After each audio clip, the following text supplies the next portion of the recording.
estado do Rio de Janeiro foi pioneiro na aprovação da Lei 9.151 de 2020, que dispõe sobre a implementação do 5G no estado. De autoria dos deputados Luiz Paulo e Lucinha, essa lei possibilita a criação de um ambiente de desenvolvimento para a tecnologia de quinta geração nos 92 municípios.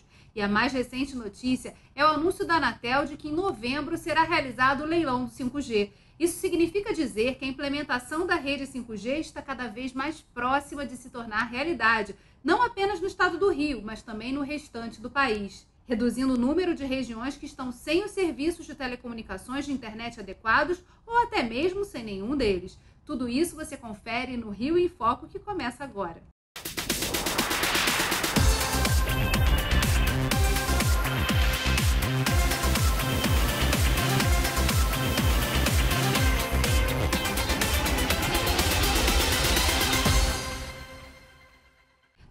Hoje eu converso com o presidente da Associação Brasileira de Infraestrutura para Telecomunicações, a Brintel, Luciano Stutz, e o presidente da consultoria Teleco, Eduardo Antônio Tucci. Em cima desse anúncio feito pela Anatel sobre a data do leilão, quais são os desafios que o estado do Rio de Janeiro precisa ter vencidos para que a gente veja essa tecnologia do 5G ser implantada em todo o território fluminense?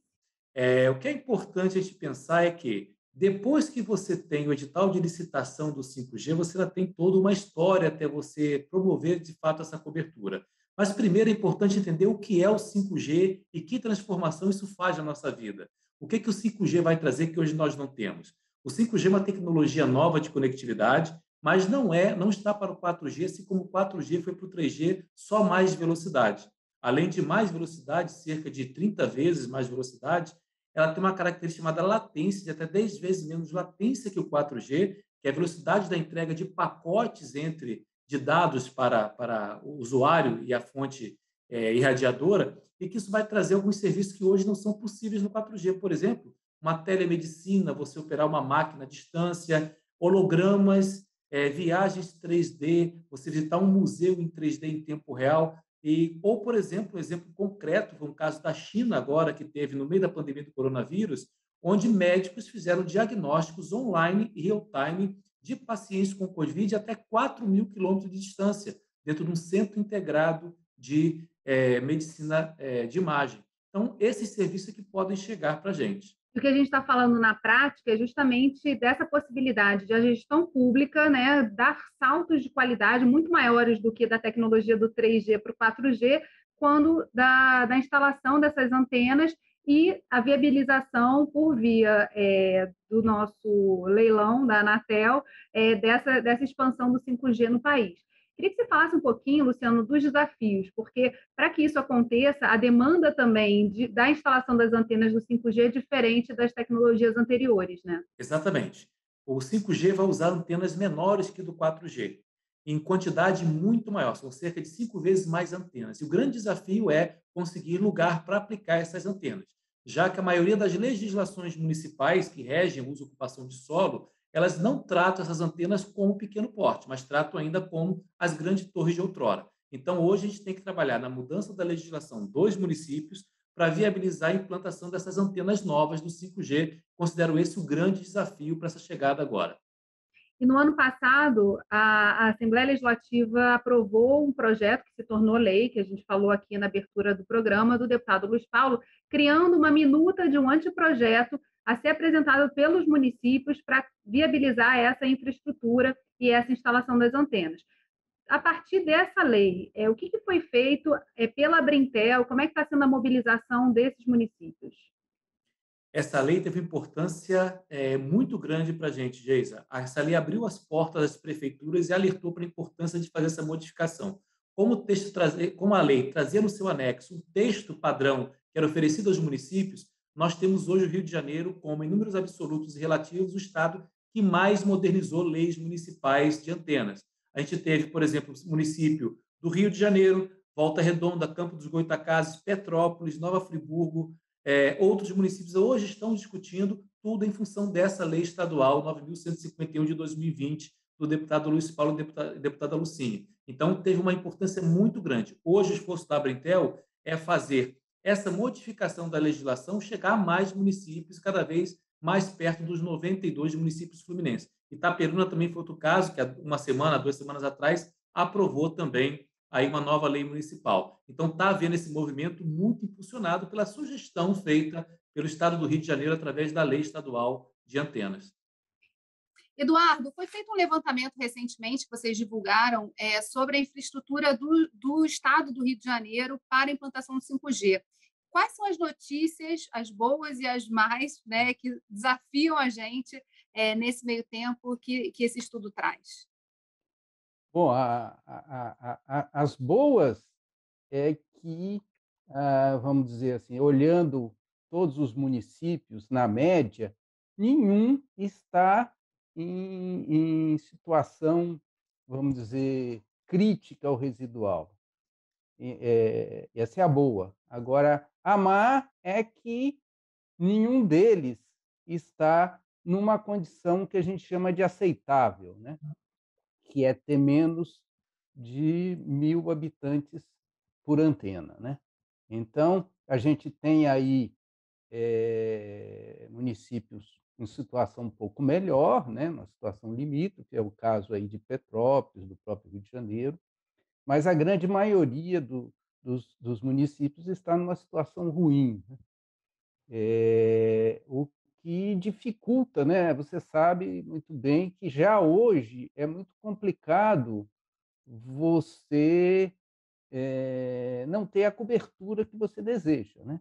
A gente é cada vez mais dependente do smartphone e a gente quer, em qualquer cômodo da nossa casa, onde a gente estiver, a gente quer que a conectividade exista. E, infelizmente, sem antenas, isso não é possível. Na verdade, esse levantamento estudou a disponibilidade de antenas por habitantes no território fluminense, no território dos municípios. E qual é o número ideal e qual é o número que a gente tem? Então, o número ideal é o menos de 1.000 antenas, né? De 1.000 habitantes por antena. E se a gente olha vamos dizer, municípios, a gente tem municípios como Petrópolis, ou Niterói, ou mesmo Rio Bonito, Rio de Janeiro, que estão aí perto dos 1.500 habitantes por antena. Mas a gente tem alguns municípios, como é o caso de Duque de Caxias, Magé, ou até Belfor Roxo, que estão aí entre 3 e 5 mil habitantes por antena, né? Então, você já vê que é quase 5 vezes mais do que eu desejava. E isso, o que acontece? É que eu falei da cobertura, né?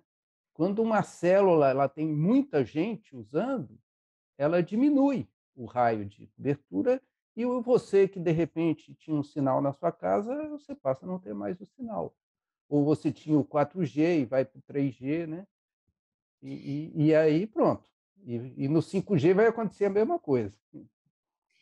E aí, na prática, Luciano, só para a gente fechar esse bloco, como é que é dividida essa responsabilidade? A partir do leilão da Anatel, o que vai acontecer e como é que a gente pode se preparar ou preparar os municípios para que eles possam receber essa tecnologia e poder se beneficiar também com tudo que ela pode oferecer em termos de conectividade? O município tem que estar com a sua legislação preparada, legislação de uso e ocupação do solo, para que possa receber os postes, as torres, as pequenas antenas na fachada do prédio. Feito isso, as operadoras vão comprar as radiofrequências no leilão da Anatel, agora dia 4 de novembro de 2021 já acontece a licitação, e aí então a partir disso começa a implantação. As operadoras compram equipamentos dos fabricantes e começam a mandar instalar. Nesse momento, aquele município que não tiver com a sua legislação adequada pode ficar, exatamente como o Eduardo falou agora há pouco, com menor número de antenas ou maior número de habitantes por antena, já que não tem um número suficiente de antenas. Então, a preparação do município é preparar a sua lei para chamar esse investimento privado e ter um 5G de verdade. E não só 5G, porque o edital de 5G da Anatel também tem cobertura em 4G para distritos afastados do distrito sede e para trechos de rodovia que hoje não tem nenhuma cobertura. A gente vai fazer um rápido intervalo e voltamos já. Rio em Foco aqui, política e economia caminham juntas.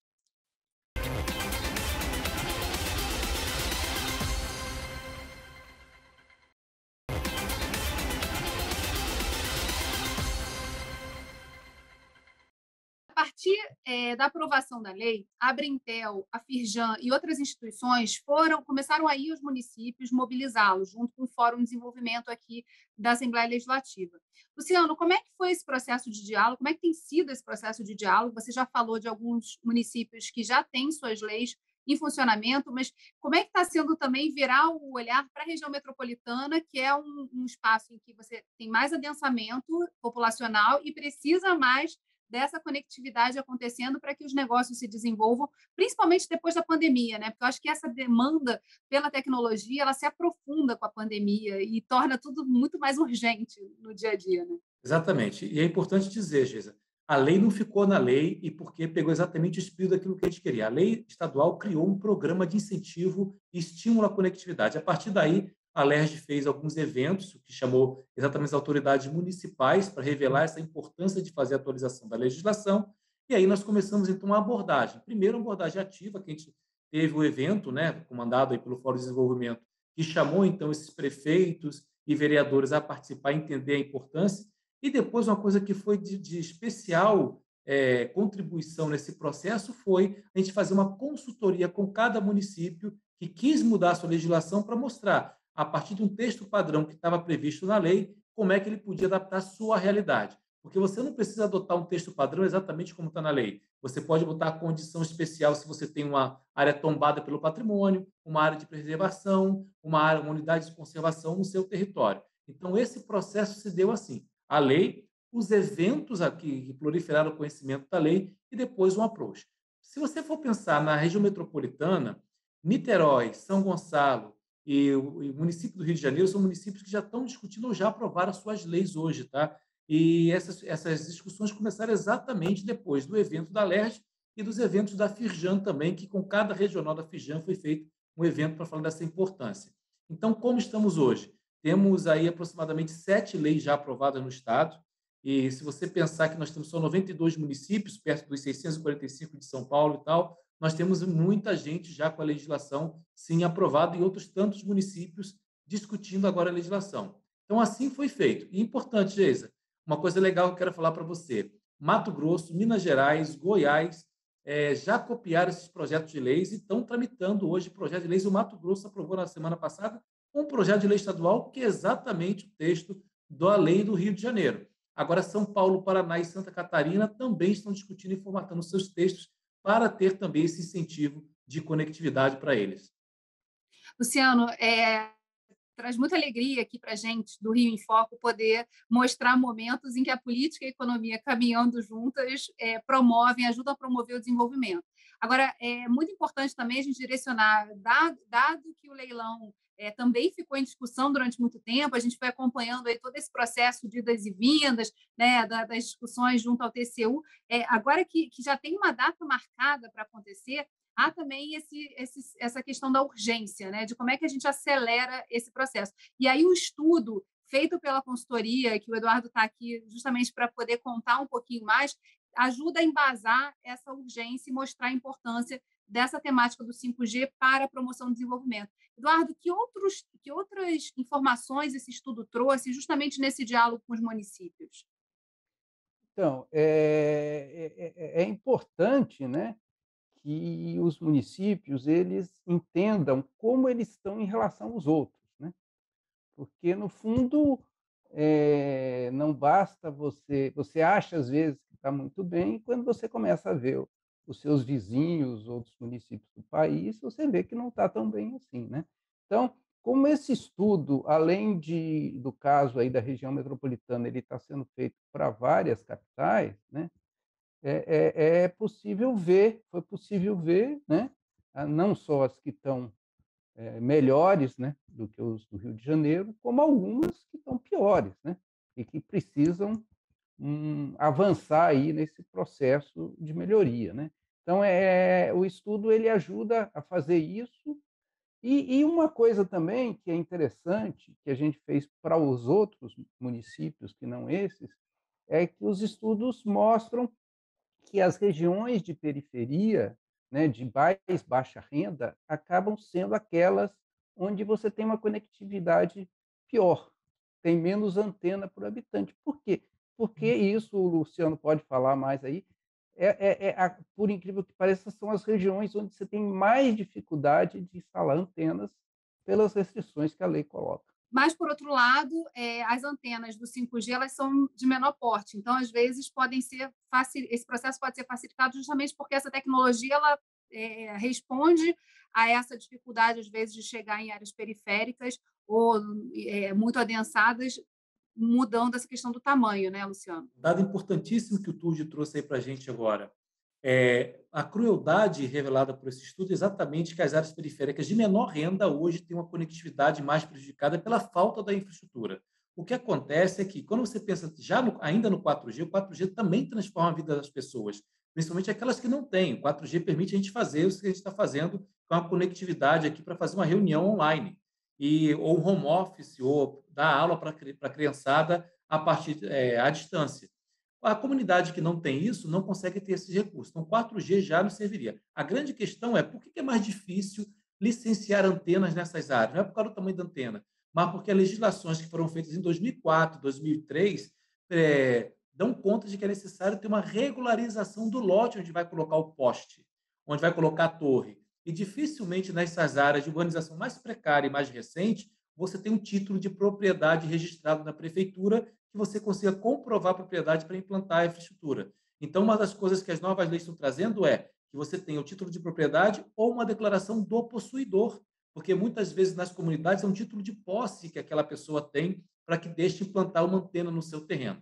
As vias públicas e imobiliário urbano também são candidatos a receber. As novas leis também permitem, por exemplo, que o setor possa instalar e remunerar prédios públicos para abrigarem antenas, o que não era uma realidade das leis antigas. Então, todas essas questões estão sendo trazidas para mudar essa realidade que o TUD trouxe para a gente aqui, para permitir também a implantação dessa infraestrutura de 4G ou de 5G, que ela é agnóstica à tecnologia, nessas regiões mais carentes de mais baixa renda. No próximo bloco, nós vamos falar também de outras obrigatoriedades trazidas com o leilão da Anatel que impactam na vida da população aqui do estado do Rio de Janeiro. Fica aí, Rio em Foco aqui, política e economia caminham juntas.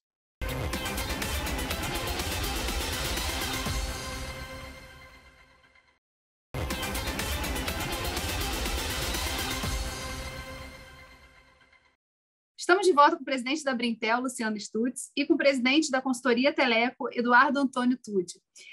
Luciano, uma das questões interessantes trazidas nesse leilão do 5G da Anatel é a obrigatoriedade das escolas públicas terem conectividade. Você pode explicar para a gente um pouco como é que isso funciona e de que maneira isso pode viabilizar aí uma resposta que precisa ser dada pela sociedade em relação à educação e absorção dessas ferramentas, né, digitais a partir que aconteceu durante a pandemia, né? Bom ponto, Geisa. O que a gente pode dizer é esse compromisso de cobertura nas escolas. Tem uma frase que eu sempre digo quando me refiro ao edital de licitação da Anatel, que é: nem só de 5G vive o edital de 5G da Anatel. Há compromissos de abrangência nesse edital que trazem também 4G, como eu já disse no outro bloco para vocês, que é distritos não sede de municípios, localidades afastadas e trechos de estradas descobertos, e alguns compromissos também em rede fixa de tecnologia de conectividade, como, por exemplo, conectividade da Amazônia, que ele vai trazer. Esse compromisso de cobertura das escolas foi trazido no último momento a partir de um pedido do Tribunal de Contas da União. É um pedido importante, porque é um grande sonho da sociedade brasileira ver as escolas conectadas há muito tempo. Então, é um compromisso para escolas públicas que deverão estar conectadas dentro de um cronograma apresentado no edital de licitação. Não necessariamente será uma conexão em 5G, isso é importante dizer, tá? É alguma forma de conexão que vai ser estudada a partir da escolha das escolas, mas um compromisso que, ao final dele, pretende conectar 100% das escolas públicas do Brasil. Uma coisa que é importante dizer, tá, Geisa? A gente não tem hoje nem 100% das escolas do Brasil com energia elétrica. Então, esse realmente é um grande desafio para levar conectividade a todas as escolas. Mas um outro ponto que é legal de dizer é uma coisa que nós acreditamos muito, nós que somos especialistas em conectividade, estudamos o tema há muito tempo.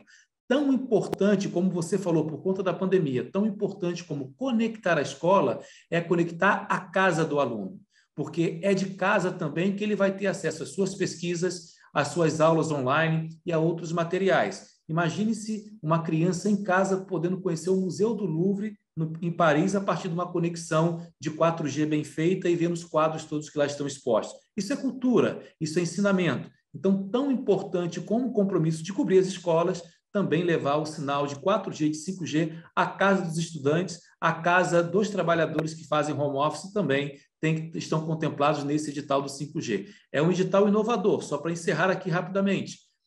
Dessa vez, o dinheiro desembolsado pelas operadoras que vai para o Tesouro Nacional é uma menor parte, em torno de 10 bilhões de reais. Os outros 38 bilhões de reais envolvidos na transação serão em compromissos de abrangência, em compromisso de levar conectividade para as escolas, para os distritos e para as estradas. Então, é realmente uma fórmula inovadora e que vai trazer mais cobertura para todo mundo, para toda a sociedade. O que a gente está falando na ponta é investimento na veia, né, nos estados, nos municípios, para garantir esse salto que o 5G traz de potencial. E aí, quando a gente fala da questão do desenvolvimento tecnológico, acho que é importante ressaltar esse ponto, né? E daí a importância de alertar aos gestores públicos para que eles também estejam envolvidos nessa demanda da urgência que temos de organizar os municípios e preparar esse terreno. A tecnologia ela chega de uma maneira avassaladora. E a gente experimentou isso durante toda a pandemia, a necessidade de conexão. Ficou mais forte, ficou mais necessário, e principalmente isso está chegando aos pequenos negócios, né? Todo mundo hoje precisa ter algum tipo de conectividade para poder operar. Os bancos hoje estão todos online, no telefone celular, então tudo isso demanda essa infraestrutura tecnológica que o 5G vai trazer. A gente já está muito próximo, mas precisa ter esse trabalho todo, né, de organização desse campo para que tudo isso aconteça. A partir desse processo, né, que a gente já falou aqui, da possibilidade de expansão da conectividade para a educação, do trabalho que isso pode ser viabilizado na saúde. Hoje a gente tem a telemedicina aí sendo experimentada em todo o território nacional, os próprios negócios que precisam ser fechados, olhar para uma base de uma legislação, entender o quanto ela tem de potencial, acho que é o grande desafio hoje que vocês trabalham no campo, né? Exatamente. E o que é mais importante, né? Traduzir essas coisas que eram tão tecnológicas e corporativas para a importância social e política que isso tem e que isso está ao alcance do vereador, eu acho que é a grande mágica que a gente tem feito nesses 2 anos, né? É falar assim, olha, vereador e prefeito, vocês têm a sua parte em fazer com que esse investimento aconteça, com que essa transformação na vida do cidadão do município aconteça. E, Geisa, o mais legal disso tudo é que essa é uma pauta positiva, sem contraindicações e que não tem nenhum centavo de dinheiro público e nenhuma renúncia fiscal. É investimento privado na veia, como você falou, que vai possibilitar que o artesão venda seu produto a partir de casa, que a criança tenha sua aula a partir de casa e que o empreendedorismo ressalte nas comunidades a partir da conectividade, que virou uma realidade, principalmente na pandemia, como você falou. Agora, a necessidade hoje, né, falando da perspectiva do Estado do Rio de Janeiro, é reduzir aí o número de pessoas sendo atendidas por antenas. Isso que está muito bem mostrado no estudo da consultoria Teleco, né, Eduardo? É isso aí, né? Eu acho que esse é um desafio e como vocês estão colocando aí, né?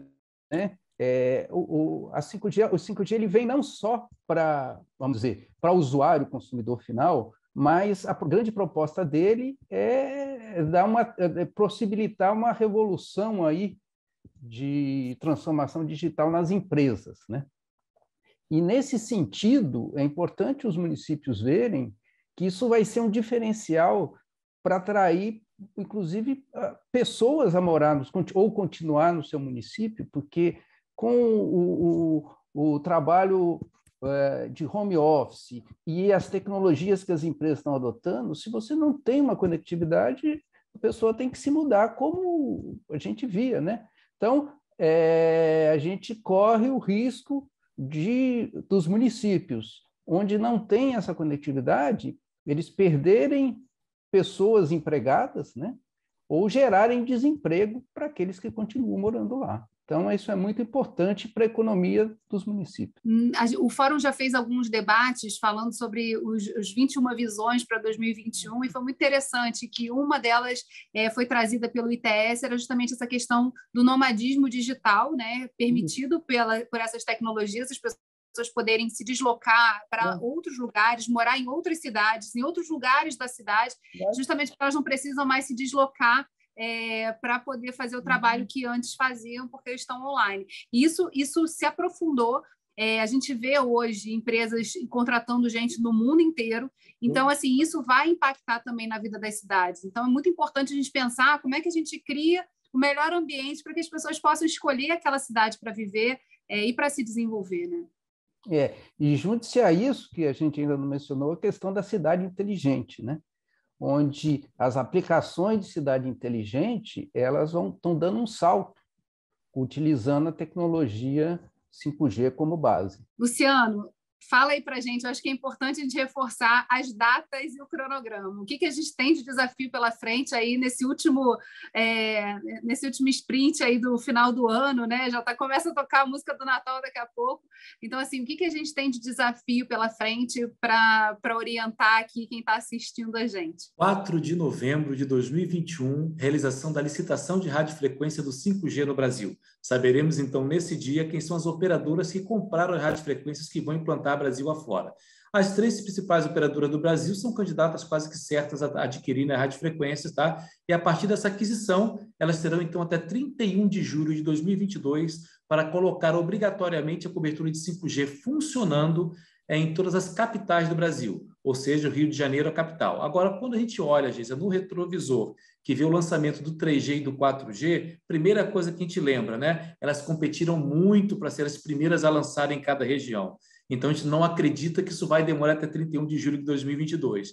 E o segundo ponto importante, nunca acontece só na capital. Todo o seu entorno acaba tendo também uma implantação, porque a pessoa não quer só falar na nova tecnologia a partir de um lugar. Tem que ter mobilidade. Então, toda a região metropolitana do Rio de Janeiro tem que estar preocupada em se preparar. Porque, pense, o que não pode acontecer, a aprovação de uma nova lei municipal não garante sobremaneira o investimento. Agora, o que não pode acontecer é o investimento não realizar porque tem um entrave legal. Isso seria o fim da picada. Então, por isso é tão importante preparar os municípios, os da região metropolitana e do interior também, para receber conectividade em 5G e 4G, para acabar com essas manchas, com essas sombras de cobertura e para colocar o Rio de Janeiro na rota dos investimentos e na rota do desenvolvimento econômico novamente. E como é que as pessoas podem entrar em contato com a Brintel, principalmente nos municípios, para poder ter essa consultoria e adaptar essa minuta que já existe na lei estadual para o seu município? Olha, o site da Brintel tem essas informações, tá? Tem um telefone de contato, um e-mail de contato, www.abrintel.org.br. Outro ponto de contato interessante, nós temos um movimento que fala exatamente dessa atualização de legislação, que é o Antene-se. Então, de antenar-se mesmo, então antene-se, sem o hífen, .org.br é o site do nosso movimento.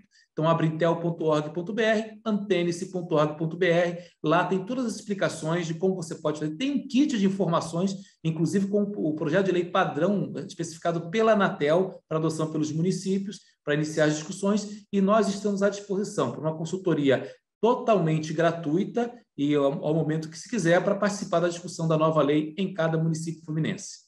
Luciano, Eduardo, muito obrigada por ter aceitado o convite de estar aqui com a gente no Rio em Foco. E para vocês que estão assistindo a gente, lembre-se, todo esse conteúdo também está disponível no podcast Quero Discutir o Meu Estado. TV Alerj, Canal do Povo. Até a próxima.